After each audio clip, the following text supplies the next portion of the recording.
peningkatan taraf berpikir. Artinya mereka tidak berpikir seperti orang-orang pada zaman itu. Ya. Maka itu yang dikritik oleh Islam. Karena ketika ada orang mengatakan, kenapa kamu mengambil keputusan begini, begini, maka mereka menjawab, kami mengambil keputusan ini karena bapak kami juga begitu. Oke. Itu dikritik banget tuh di dalam Islam.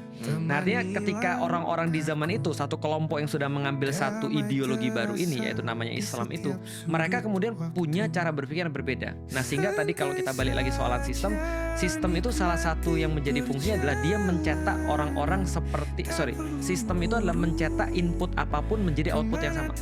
Oke. Nah, berarti ini yang terjadi pada Islam di masa awal-awal.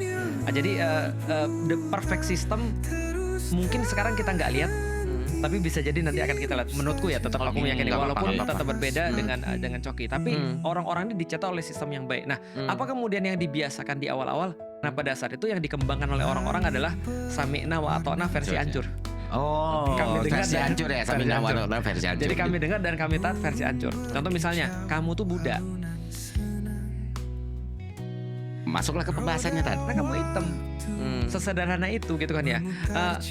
Kamu itu mohon maaf nih, kamu tuh bukan Jawa. Karena yang bisa jadi raja cuma Jawa misalnya. Ini cara berpikir yang kemudian tidak jelas juntrungannya yang kita bisa uji kan sebenarnya. Kenapa harus Jawa yang jadi raja misalnya? Atau misalnya kenapa harus misalnya laki-laki misalnya harus jadi pemimpin dan segala macamnya. Itu kan bisa diuji semuanya.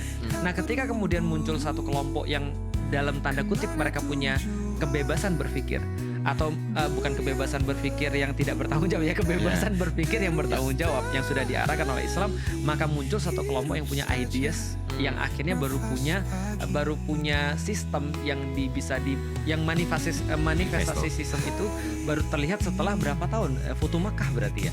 Ketika tahun 630 baru kemudian terlihat seperti apa kenyataannya itu setelah diperjuangkan mungkin selama berapa berarti 610 sampai 630 ya, 20-an tahun berarti ya. 20 tahun diperjuangkan baru kemudian muncul sebuah manifesto sistem itu.